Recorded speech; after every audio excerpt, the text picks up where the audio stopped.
Alright, everyone, welcome back. So, today I want to talk about a team that is doing really well right now, and nobody seems to be talking about them. No one. I haven't seen any YouTube videos, any TikToks. I haven't seen anything talking about the Nashville Predators and how they have been amazing over their last 15 games.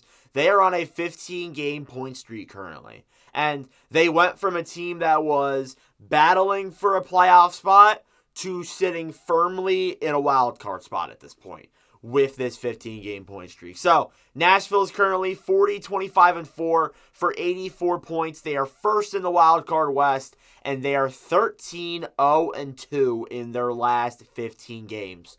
So, we have seen a lot of different streaks this season. We've seen plenty of losing streaks. We saw Seattle go on a pretty significant point streak, about 14 games around there. We saw Edmonton go on a 16-game winning streak. And now we have seen Nashville go on a 15-game point streak, which it's very impressive to see something like that happen. It's impressive to not see a team lose in regulation for such a long period of time. Their last regulation loss was on February 15th when they lost 9-2 against the Dallas Stars. And ever since then, they took it personally. And as I said, they were in a playoffs. They were outside of a playoff spot when that game occurred. So things were looking great for Nashville. They were looking like more or less a bubble team. And now they've had this massive point streak. And now they're sitting firmly in a playoff spot, which is great to see. Now, you look at their schedule. I'm not going to go game by game. I'm just going to tell you overall like what teams they played, such and such. They played 4 out of 15 teams.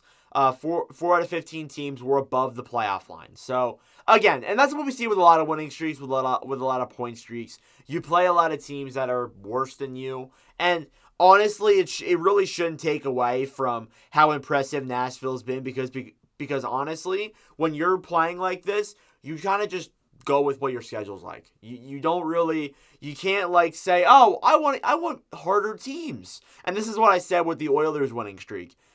You can't just be like, oh, I want harder teams and complain about the schedule being easy. No, you got to play the way you can. And if this was so easy to do, then why doesn't every team do it when they have really easy schedules? There are plenty of teams who have very easy schedules. Some of them are better than the Predators right now, and they have easier schedules, and they can't do this. So, if it was that easy, every team could do it. But Nashville making it impressive that they're going on this streak like this. They have played 11 out of 15 teams they play were in the Western Conference. So that's a big advantage there for them, especially since you're in that playoff race. You're trying to acquire a playoff spot, and you want to get points, and that's exactly what you're doing. You got 5 out of 15 were against Central Division teams, and they are now 8 points ahead of Minnesota for that first wild card spot. So they're playing very impressive right now.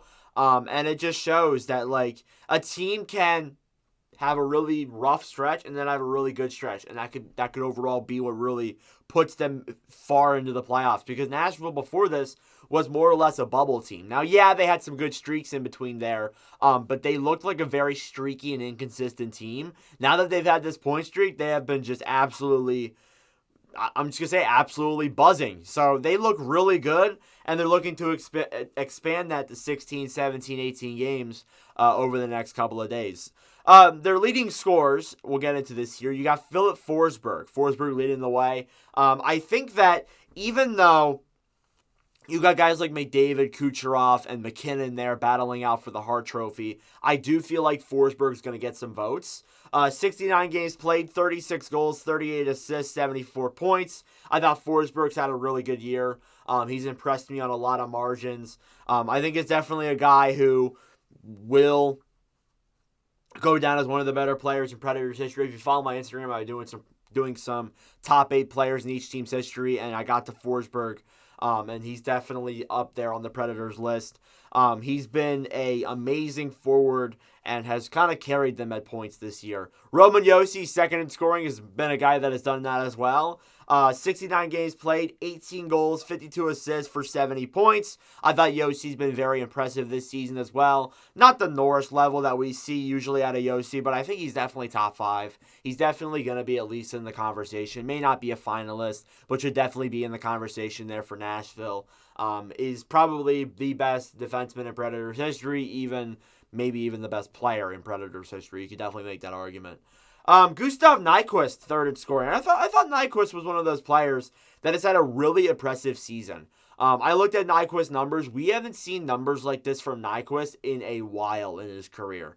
So Nyquist, 69 games played, 18 goals, 42 assists for 60 points with the Nashville Predators. I think him and Ryan O'Reilly have been two players who have really developed well in Nashville, and combine them together, they're getting paid pretty cheap. Like, they collectively have like 106 points or something around there, and they get paid probably around $10 to $11 million combined, which is actually pretty good when you look at that, when you look at those numbers. O'Reilly is fourth in scoring with 69 games played, 24 goals, 32 assists, 56 points. So O'Reilly there has been another player who has been impressive for this Predators roster. Definitely when he came into the system. And this is the other thing, too. They're running with Andrew Brunette. They're running with a whole new coaching system. They're running with a new GM, a lot of new players. I found what they did in the offseason a little bit weird, how they were kind of selling off guys and then bringing back in guys. It kind of seemed a little bit weird to me, but Nashville's kind of played it smart here. They really have. I figured they'd be seventh in the division and be one of the worser teams, but they haven't been, and they've been really good so far this year, and I'm glad to see that. And then finally, fifth in scoring is Tommy Novak with 58 games played, 15 goals, 24 assists, 39 points. I think Novak's had a really good season too. Really good season as well. I think he gets underlooked by some of the other players in this system, but definitely a young player who's been developing the last couple of years and looks really impressive. And it's not just this, too. The Predators are pretty good right now, and so is the Milwaukee Admirals, their AHL affiliate.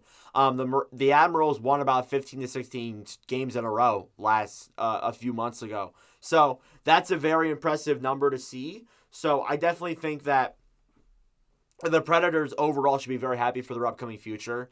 And just the overall team. There are some questions you need to ask, but definitely should be very excited for the upcoming future. One of those questions is, I guess, Jose Saros.